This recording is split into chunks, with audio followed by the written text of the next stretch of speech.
Bonjour, ici Vincent Bouvet du blog initiation-photo.com.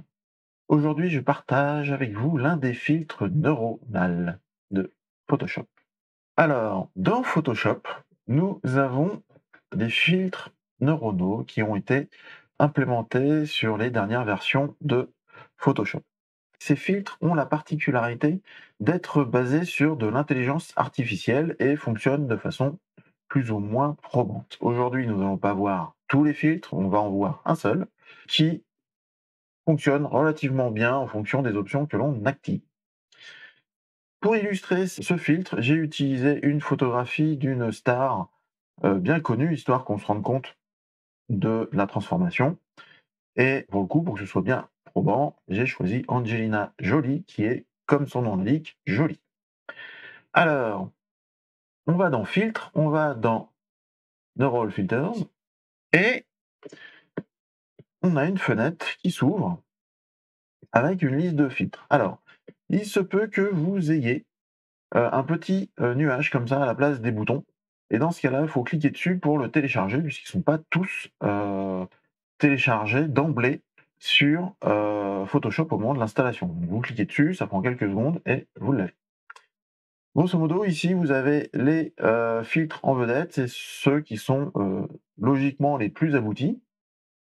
Ensuite, vous avez les bêtas, c'est ceux qui sont en cours de développement. Et enfin, vous avez la liste d'attente, c'est les futurs filtres qui viendront dans le futur. Aujourd'hui, je vous propose de regarder le filtre portrait intelligent, qui, à mon sens, a une fonctionnalité assez intéressante. Pour l'activer, une fois téléchargé, vous cliquez sur le petit bouton et le panneau de droite est actif. Donc, ce filtre-là a automatiquement détecté le visage, ce qui est déjà une bonne chose. Et ensuite, vous avez différents onglets dans lesquels vous avez des sliders à paramétrer et des petites cases à cocher pour activer le filtre. Dans l'ordre, si on prend bonheur, on l'active, on est à niveau 0, ça fait pas grand-chose. Si on pousse à fond, le filtre commence à calculer tout de suite sur l'aperçu le rendu de celui-ci. Donc vous avez un slider qui vous permet de mettre plus ou moins de force à cette transformation. Et par exemple, ici, dans ce cas-là, vous avez Angelina qui sourit de façon très généreuse et dont l'implantation a été faite quand même de façon très probante. Donc ça, c'est un filtre qui marche bien.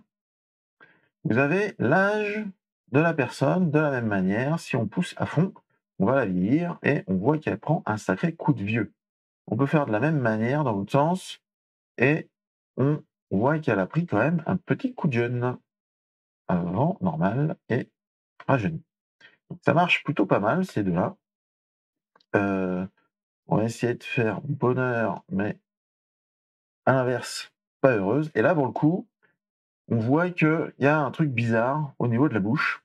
Hem, c'est pas très réaliste là. Donc ce slider-là, il est bien pour donner plus de bonheur, mais moins de bonheur, ça marche moins bien.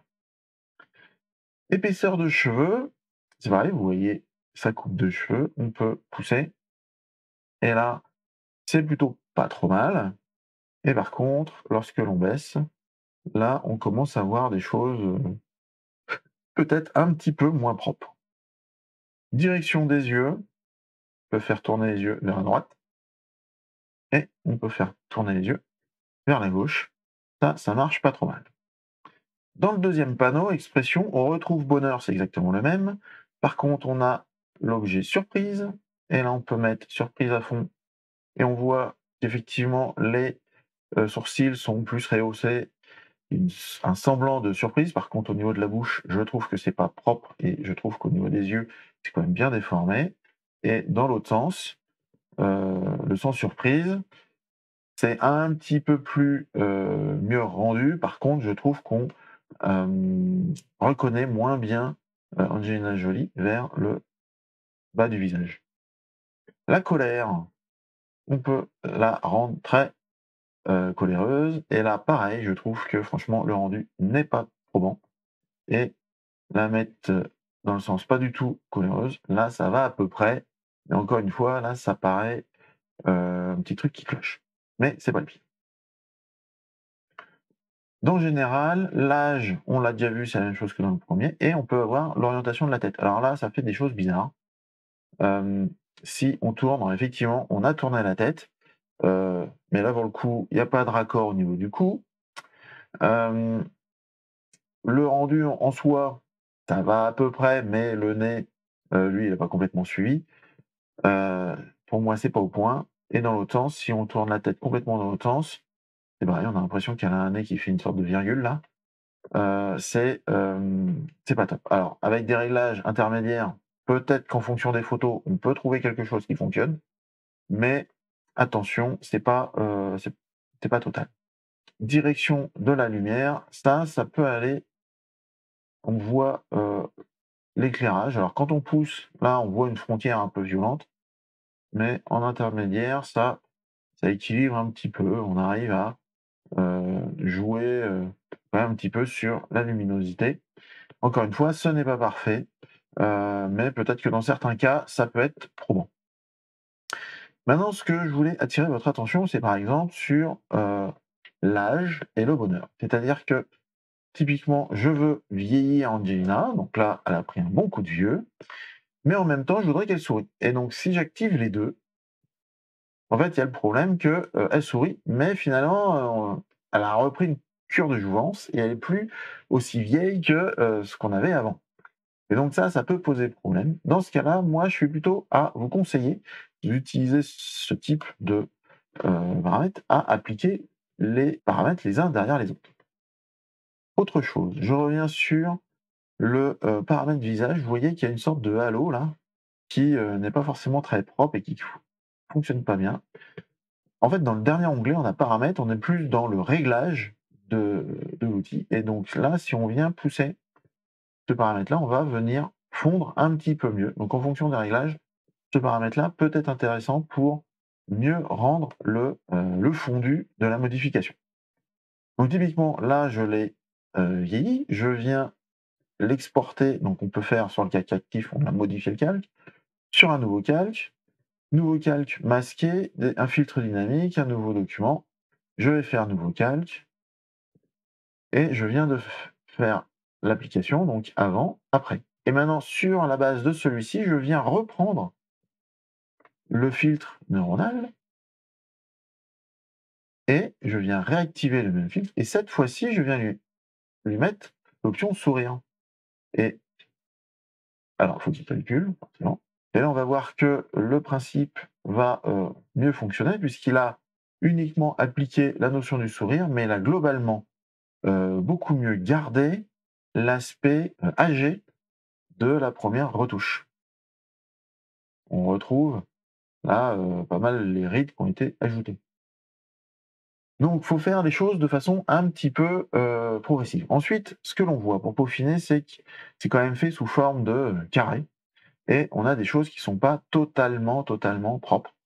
De ce fait-là, il faut finir de peaufiner en intégrant un masque, en prenant l'outil, donc brosse, et je viens masquer progressivement les, alors, je masque ça, hop. Je viens masquer progressivement le fondu là, pour mieux fondre,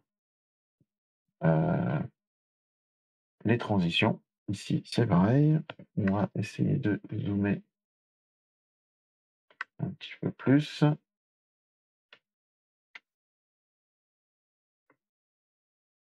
Et je viens faire réapparaître les doigts sur